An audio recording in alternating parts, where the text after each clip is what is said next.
ሕወሓት ሕጋዊ ሰብነቱ ክምለሰልዩ ኣብዚ ሳልስቲ ካብ ዝተራዩ ዓበይቲ ምዕባለታት ጉዳይ ጻዕዳ ሰውራ ኣብ መላእ ኢትዮጵያ ዝካየድ ዘሎ ሰፊሕን ሓያል ማዕበላትን ኮይኑ ካብ ጽባሕ ድማ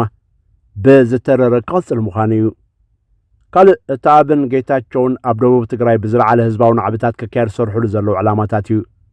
ስለምንታይ ኣብዚ ከባቢ እዚ ብፍሉይ ተመሪጹ እውን ገለ ክንብለኩም ኢና። ዝዓበየ ፍጻሜታት ናይዚ ሳልስቲ ግና እቲ ብሓይልታት ጸጥታ ትግራይ ሕወሓትን ጊዜያዊ ፕሬዚደንት ክልል ትግራይ ዝወፀ ተሪር መግለጺታትን ነዚ ስዒቡ እውን ብጌታቸው ዝተዋህበ መልሰ ተግባርን እዩ። ጸወርኩም ተኸታተልትና ኣብዚ ጉዳይ እዚ ነቲ ኣገዳሲ ዝኾነ ቃናታት ወይ ቀንዲ ስምብራት ኣተኪርና ክንትንትኖ ኢና። ማቴዎስ ዝለዓለም ኣዳልይወሎ ስዒድ መሓመድ ቀርበልኩም እየ። ሰናይ ምክትታል።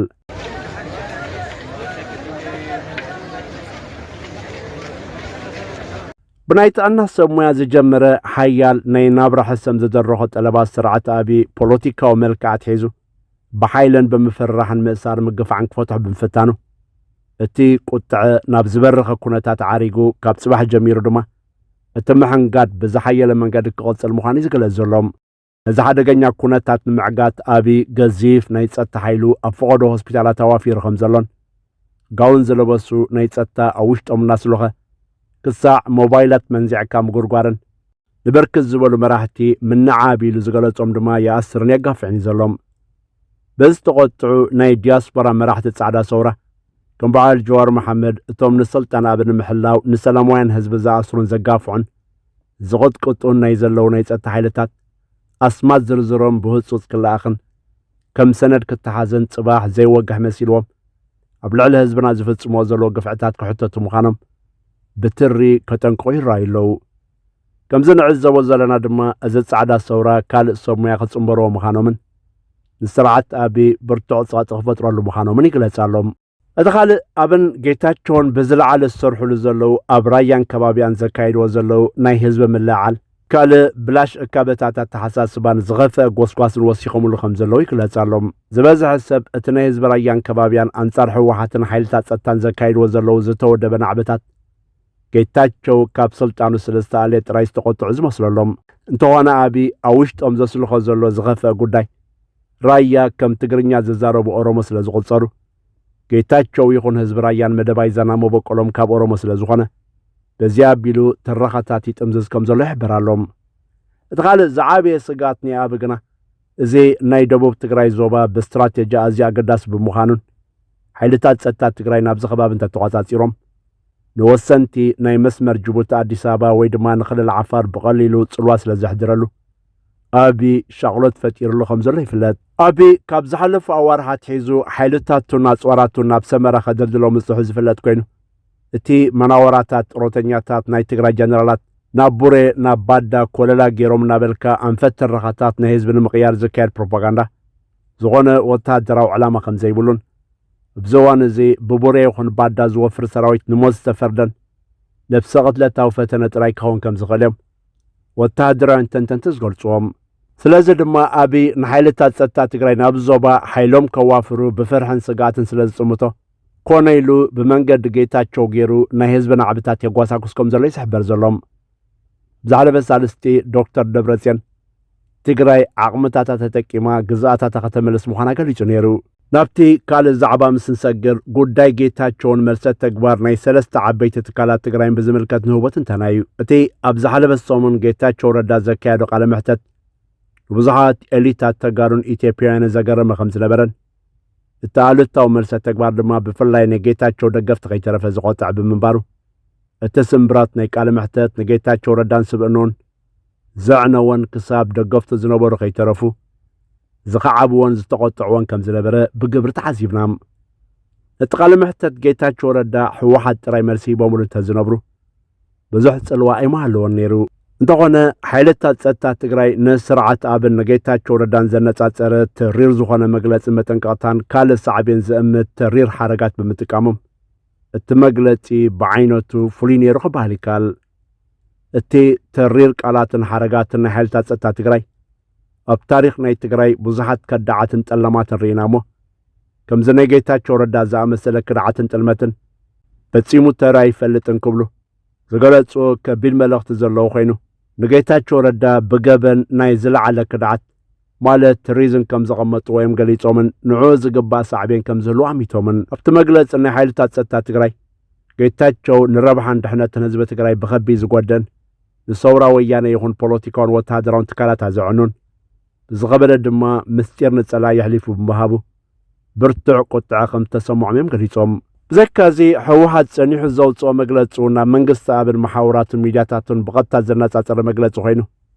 እዛ ኣቢ ንስምምዕ ፕሪቶርያ ብተደጋጋሚ የፍርሶ ከም ዘሎን ሓደገኛ ሳዕቤን ክህልዎ ምዃኑን ብትሪ ጠንቂቖም ኣለዉ እቲ ሳልሳይን ዘተረረብ መግለጺ ድማ ካብ ቤት ጽሕፈት ፕሬዚደንት ክልል ትግራይ ዝወፀ ኮይኑ እቲ መግለጺ ኣብ ስንፍናን ፍሽለትን ኣምሶልነትን ናይ ጌታቸው ረዳ ዘነጻጸረ ኮይኑ ንሰልበጣን ልኽበጣን ጌታቸው ዘቃልዑ ሰነዳት ብምጥቃስ ጌታቸው ረዳ ንፍሽለትን ተሓታትነትን ኣመራርሑ ንምሽፋን ክብል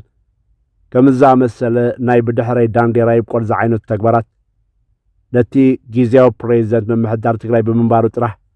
ክፈልጦ ዝኽኣለ ምስጢራት ከም ብሄራዊ ዓበይቲ ጉዳያት ትግራይ ተቖፂሮም ክሳብ መወዳእታ ክዕቀቡ ዝግብኦም ዝነበረ ምስጢራት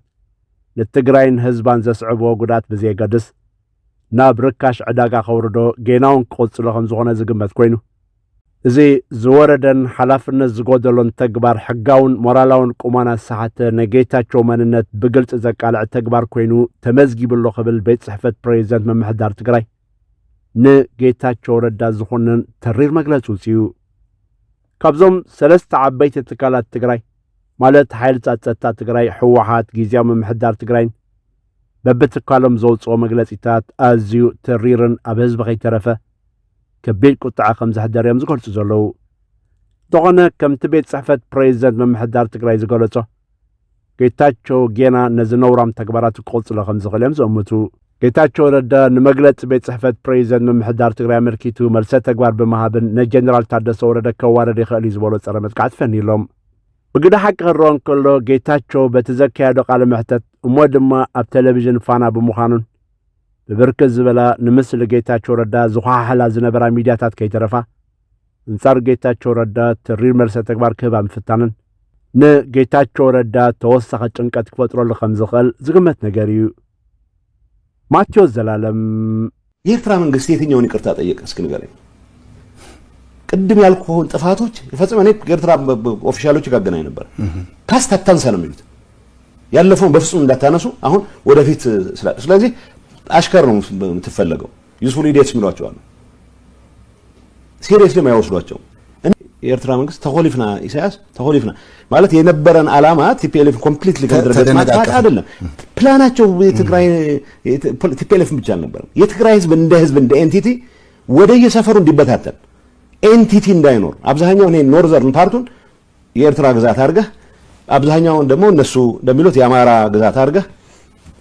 የትግራይ ህዝብ አድራሻ የሌለው ህዝብ የማድረግ ዓላማ ይዞ ይሄ በባዳ ትግራይ ባንዶ በሌላ መንገድ ወደ ሱዳን የሚያስወጣት ወደ ሌላ ቦታ የሚያስወጣ ኮሪደር ሊኖራት ይገባል ብሎ ማያምን ተከርክማ ትንሽ ብቻ ለሙ ህዝቡ በስደትም በሌላ መንገድም ወደ ሌላው ዓለም መበተን አለበት ነው የኤርትራ ህዝብ እኮ ስደት ይተሰደት ያለ ህዝብ ነው የኤርትራ ህዝብ እንደምናስበው 3 ሚሊዮን 4 ሚሊዮን የሚመስለው ሰው ካለ ስህተት ነው ከ2 ሚሊዮን አይበልጥ ወጣቱ ቮት አድርጎ ወጥቷል ሶብ እንዳጋጣሚ የትግራይ ቁጥር በርከት ያለ ስለሆነ አሁን የትግራይ ታጣቂ ቁጥር በርከት ያለ ስለሆነ ይሄንን በሆነ መንገድ ተጠቅሞ የራሱን ፍላጎቶች ማረጋገጥ የሚፈልግ የራሱን የማታራመስ ፍላጎቶች ማረጋገጥ የሚፈልግ ኃይል አሽከር ለመሆን ለምን ነው ተሯራጠው ነው ሊገባኝ አልቻለም هذا ፕሬዚደንት ኢሳያስ አፈወርቂ ህዝብን ህዝቢ አፍደገ መፋጠር አይኮን هذا መፋጠር ከፈተለው እቱ ምዕራብ ትግራይ መምላሱን ግልጽ ለህዝብ ትግራይ ክሕግዝዎ ኣሎ ፕሬዚደንት ኢሳያስ አፈወርቂ ማለት ቤተ መንግስት ሃፄ ዮሐንስ ወን ክሕድስዎ ኣሎ ኣብቲ ቤተ መንግስት ሃፄ ዮሐንስ ሕድሶመስ ከረምብላ ክጻወት ይደልየም ሰማንው ተረዲኸነ ዶ ሃፄ ዮሐንስ ቤተ መንግስቲ ካብ ንዓይ ናዖም ይቀር ትርጉሙ ይርዶም ባዕሉ ፍልጦ ወይ ሃፄ ዮሐንስ ፕሬዚደንት ኢሳያስ ታዩ ታይዙ ለክ ዘሎ ትምትእሳርቲ ናይ ሓባር ጸላኢ ዝመፀካ ንምባል ጥራሕ ዘይኮነስ ህዝብ ምትእሳር እውን